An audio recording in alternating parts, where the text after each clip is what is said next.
In Pakistan, recycling is taken to a whole new level. Discarded iron sheets undergo simple processing to transform into exquisite water pipes.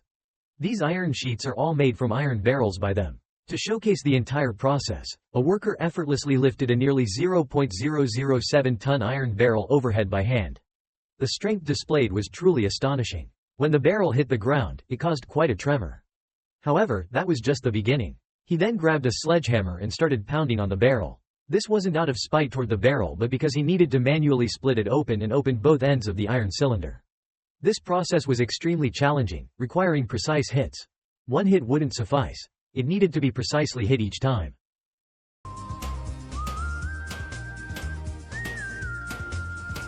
After a series of strikes, the cover plate easily came off, and the same method was used for the other end. Indeed, good things require refinement. After being struck 81 times, the other end also came off effortlessly. Next, all that was needed was to strike the head and tail to completely separate the iron barrel. However, to fully separate it, the worker utilized the long-lost technique of clam opening to spread it apart. With only 90% of his strength, the master was able to unfold it. Then, he used the Foshan shadowless foot technique to stamp it flat. A bit of unevenness was fine, it just needed to be somewhat flat. Because next, it needed to be placed on the rolling machine, where 2 rollers would repeatedly flatten it. It wasn't about the number of times but about flattening it completely. The flattened iron sheets were mercilessly thrown into hydrochloric acid for soaking to undergo a chemical reaction, removing any paint or impurities attached to them. After a long soak of 49 minutes, the iron sheets were lifted out, seeming to emit an ethereal aura, exuding a unique fragrance. Then, they were carefully washed with clean water to remove any remaining impurities. Of course, they still needed to be divided, but this time, they didn't rely on manual labor. Instead, they used the seemingly old-fashioned strip cutting machine. Next, they would be sent to the processing workshop, where the boss's cousin would feed them into the pipe-making machine one by one. This process was relatively easy, allowing the worker to sit comfortably on a stool. However, he couldn't help but complain because he was often laughed at by the people watching the pipe-making machine next to him. His workstation required little movement because the machine he operated had numerous transmission shafts, which drove the upper rollers. The iron sheets were gradually shaped into pipes as they were rolled by these rollers. Throughout this process, the iron sheets underwent deformation, slowly taking on the shape of water pipes.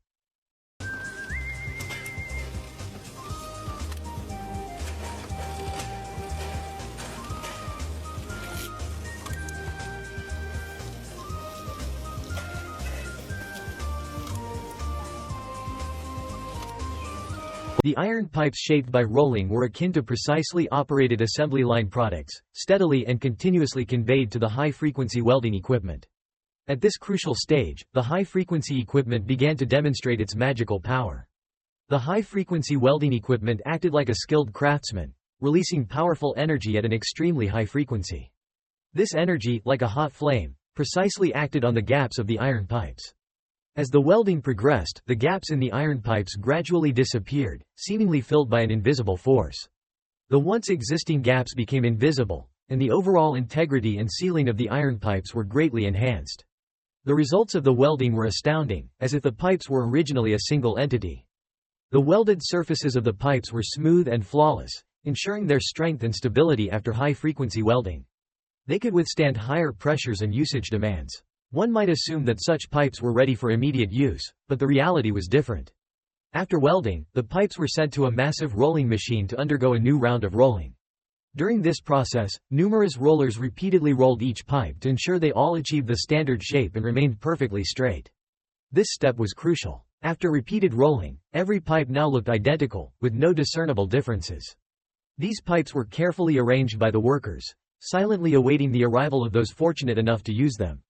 However, it seemed that few were fortunate, as the finished products piled up like mountains. Yet, this didn't mean they would be forgotten or discarded. On the contrary, these stacks of pipes, brimming with potential and hope, seemed like a treasury. They represented the culmination of hard work and craftsmanship, a testament to quality and dedication.